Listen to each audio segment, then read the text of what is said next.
me to school again. It's banana. Ike, you can't come to school with me. Yeah, go home, you little dildo. They're young and feisty. And they've got a load on their minds. Democrats piss me off. Throughout life, there was always, you know, those four people that hung out. The two best friends, and then the fat one and the poor one. Why do poor people always smell like sour milk? South Park's fearsome foursome are 2 parts feral misfits and 2 parts wide-eyed innocence. Okay, go ahead and start. I don't start, you start. Oh, yeah. Stan and Kyle, that are the sort of the focus of the show, are good kids. Ready to go, Stan? They're mischievous a lot, but at their heart, they're good kids, and they usually try to do the right thing. Oh, man, we can't let Timmy go to hell. We have to do something. The group is anchored by Stan and Kyle, the animated alter egos of South Park creators Trey Parker and Matt Stone. Take off your hat, please. Crap. Kyle is based on Matt because he's a Jew. I'm a Jew, a lonely Jew. I be Mary, but I'm Hebrew.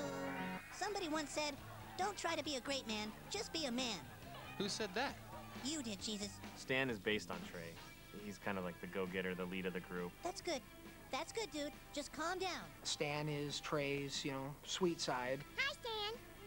He is the idea guy. The big questions in life are tough. Why are we here? Where are we from? Where are we going? But if people believe in ass douchey liars like you, we're never gonna find the real answer to those questions. You aren't just lying, you're slowing down the progress of all mankind, you douche. You will respect my authority. Cartman's obviously like Archie Bunker because he's going to speak his truth. God hates gay people.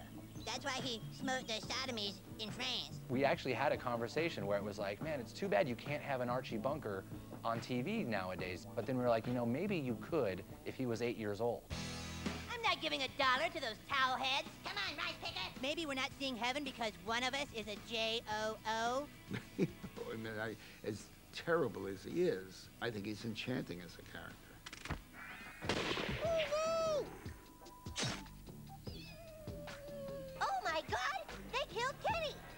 You bastard! Is killing children funny? Most people would say no. You know, I think death is at least funny when it happens to a child. Oh, yeah, I know what you mean. Kenny, in all his muffled glory, was killed every week. Well, let's just kill them all the time. You know, it was really like just that sort of flippant of a decision. But like any routine involving the weekly murder of a beloved main character, it eventually got old. Trey just thought, I'm tired of just like fitting that thing in there. So we wanted to see what it was like without Kenny for a while. No. He just stopped breathing. Kenny's quote-unquote real death at the end of season 5 gave birth to a host of wacky new characters in season 6. Who's the kid with a heart full of magic? Everyone knows it's Butters. That's me. Trey always thinks of me probably as like a little goody two-shoes, and so he wanted to base a character on me. Hey there, good looking. What's your name? Butters, ma'am. Well, Butters, would you like to slap my around? Oh, well, no thanks, ma'am. I'll get in trouble again. You want to get high? No, we don't want to get high. You mean you don't want Towley around? That's right. So am I to understand that there's been a Towley ban? Oh. The show even found a way to lampoon its own ever-increasing profitability by creating a certain two-dimensional character. Okay, wait. We got to come up with the lamest character ever to rip on all these, to rip on the merchandising of characters. Do you love Tally? Good, because Tally merchandise is now available. Every new character represented a merchandising opportunity. So Tally was this ridiculous talking towel that liked to get stoned a lot. You're the worst character ever, Tally. I know. They really wanted to have a handicapped kid in the show. Who is that? Timmy! We wanted a scene where Kenny gets a tooth pulled. You ready, Timmy? Timmy! When I say go, you slam your electric wheelchair into high gear, okay, Timmy? Timmy! Right, you're Timmy. The scene goes to Comedy Central, and they're just like, you got to take the handicapped kid out. Timmy! Timmy! We fought with them, and we fought with them, and then it got whittled down to like, you know, take more of them out. We want to see less of them or whatever. Go, Timmy, go! Yeah, Timmy! No, Timmy, wait! Timmy! Timmy quickly gained acceptance as just another oddball in the South Park circle. We just treat him like a person, which is what he is. Timmy! all the other kids see him as an equal, and they treat him as such. Yeah, sure, we laughed at Timmy. But what's wrong with laughter? Just because we laugh at something doesn't mean we don't care about it. Yeah! Timmy! Timmy! Timmy! Timmy! Timmy! Hello there, little pup. I'm Big Gay Al. And what town would be complete without a big gay role model? Enter Big Gay Al. How are you doing today? Fine, how are you? I'm super, thanks for asking. Matt and Trey are very tolerant, wonderful, and open people. Doesn't mean they're PC people. They just realize that everybody gets a space, and Big Gay Al was really a reflection of that. We're all big gay friends here. I think everyone was super duper on board Big Gay Al. Wow, seems like the animals here are really happy. Of course they are, silly buns. It's the one place where gay animals can really be themselves. Do you like to dance? It was a way to have fun with stereotypes, not shrink away from them. Over here we have a gay lion. Roar. There was a little bit of shock that we had this gay main character that interacted with the boys. Gayness has existed since the beginning of time. From the Egyptian pharaohs to the shoguns of Japan. Uh-oh, look out, it's the oppressors. Christians and Republicans and Nazis, oh my! South Park, for all the controversy it kicked up, if you look at it, it has a heart. I love you guys. There was a depth to Big Gay Al's stereotype, and that depth came out along with Stan's dog. Don't be gay. Once the network saw what the episode was about, Hiya, Sparky. they realized that it was a simple boy loses his dog story. That's something you can grab onto, because that's an emotion and that's a character. You know, you can say, one of the kids' dogs should run away. Okay, now why does it run away? Because it's gay. I don't want a gay dog. I want a butch dog. And it feels like it's not being accepted by being a gay dog. Because ultimately that episode has a very redeeming message that we're sort of all people and should be how we want to be, where we want to be. We're not sad anymore, cause we're out the closet door. It's okay, back to being gay. And that show went on to be nominated for all kinds of awards for tolerance. This kicks ass. I'm sorry I tried to change you, Spark.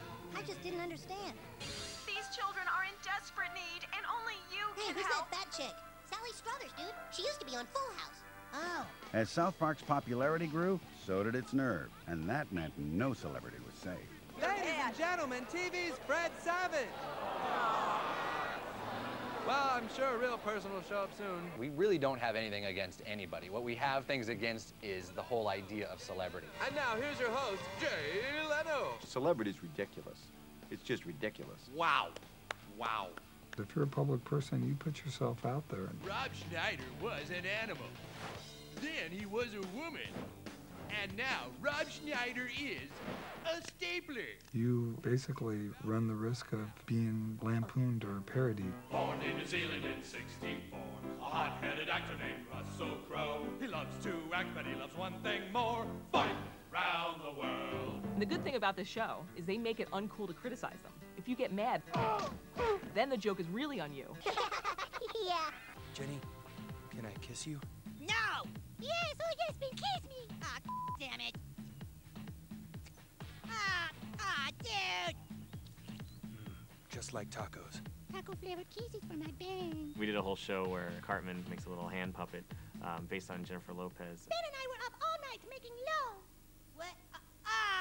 Ben Affleck's J-Lo and Ben weren't real happy with the beating they took in that episode. Oh, Jenny, I just can't stop thinking about you. I can't stop thinking about you either, Ben. I've been meaning to write a song or a poem, but I have no talent. Some people were not happy. Most actually find it a badge of honor. And now, back to America's Stupidest Home Videos. Here's your host, Bob Saget. I think Bob Saget was kind of tickled that he was in the show. I come out and I look like, Beavis and Butthead meet Frankenstein. Knock, knock. Bob. Bob Saget. We hated that show, America's Funniest Home Videos. It was pandering and dumbing down America. And then my daughter's like, you're not wrong. This guy sucks. Yeah, he's almost as bad as that guy on Full House. Hello, are you Meatloaf?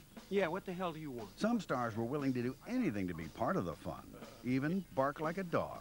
Hiya, Sparky. How's it going? We met George Clooney at the Batman premiere. We're like, well, come do a voice on the show. He's like, okay. Sparky, where'd you get that pink scarf?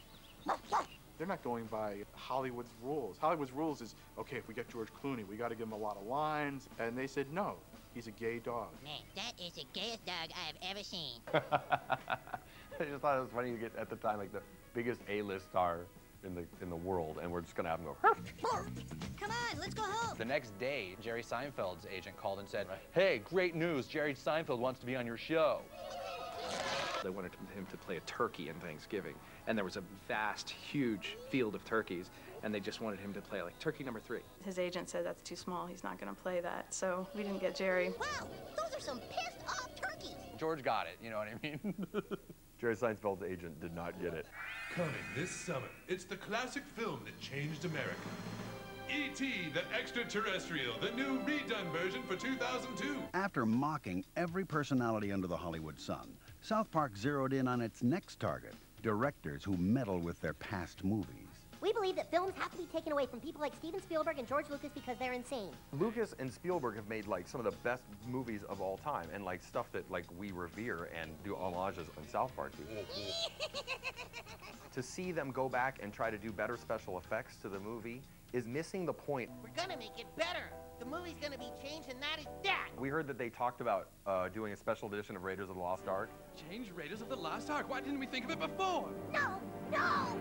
After that episode, apparently it's not going to happen. If you go back to it and you continue to alter it, you're never going to be finished because there's always going to be something that can improve that film. Why the hell do these directors keep updating their movies? Trey and Matt took things a step further by promoting a fake re-release of their own. When we first made South Park, we didn't want to use construction paper. We just had to because it was cheap. For instance, in the scene at the bus stop, we always meant to have imperial walkers and giant dewback lizards in the background, but simply couldn't afford it. If you watch a show of South Park now, and you watch our first shows, you can see that it's animated much better now. It'd be very easy to say, oh, well, hey, let's redo those first episodes. The classic rough handmade first episode is getting a makeover for 2002. Or even worse, you can do all this cool 3D stuff now so much easier. Let's do that. The flying saucer, no longer cheap construction paper, but a 40 megapixel non-drop digital masterpiece of technology. Spielberg got the joke, but he wasn't laughing. They got this letter back from Steven Spielberg.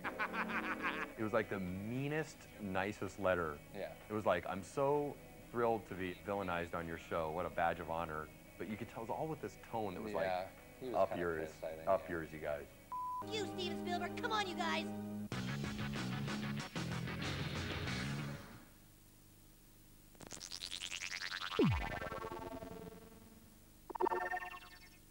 A long time ago, from the depths of the universe came... Despite picking on countless stars over the years, South Park has declared only one true enemy. Just one celebrity do we truly, actually, personally hate? I'm Barbara Streisand. So? It's hard to get behind Barbara Streisand when she's a person that lives in a giant house and then tells people to turn off their air conditioning to save electricity. Oh, what a bitch! Some people have a thing and they you know, like the dentist with tartar, they just don't stop, and that's their albatross. I'm going where there's lucky clovers in the... Sucks, dude. It's us versus Barbara Streisand. Yeah. Except she doesn't care. Except she doesn't even know. I hate Barbara Streisand. I hate her. My mom always said there were no monsters, but there are. Barbara Streisand did comment on the show one time, and she said that it's just shows like South Park and Beavis and Butthead that seem to be the source of all the negativity in our society. Damn your black heart, Barbara Streisand! They made it known that they were not a fan of Barbara Streisand, and obviously in the Mecha Streisand episode that kind of came to fruition. In that very special episode, Babs transforms into a giant evil robot. Dude, this is pretty f***ed up right here. And only one man can stop her. They have a sense of good and evil. In their mind, evil, Streisand, good, Robert Smith of The Cure. Never thought tonight could ever be this close to me. Trey grew up a huge Cure fan. We actually got Robert Smith to be in the same Mecha Streisand episode. Am I too late? Who are you? Dude, Robert Smith of The Cure. I was like the, the arch enemy of Barbara Streisand. I still don't quite know why. Trey was he was in awe. He was thrilled. He was like on the phone talking to Robert Smith. Just that alone for Trey was like, I'm on the phone talking to Robert Smith. and it really was like they'd been visited by Jesus. Wow, Robert Smith is the greatest person that ever lived. Our savior. They only gave me the bits I had to say, so I had no idea of the script. You boys, hold this walkie. You can help me fight her. Can you tell me what I'm supposed to be? No. You don't need to know that. Just read the lines. I have to try. I can't let Barbara Streisand do this to the entire world. It worked out perfect. His hero, in a way, is going to come save the day from Barbara Streisand. Robert Smith, hit her nose. Use robot punch.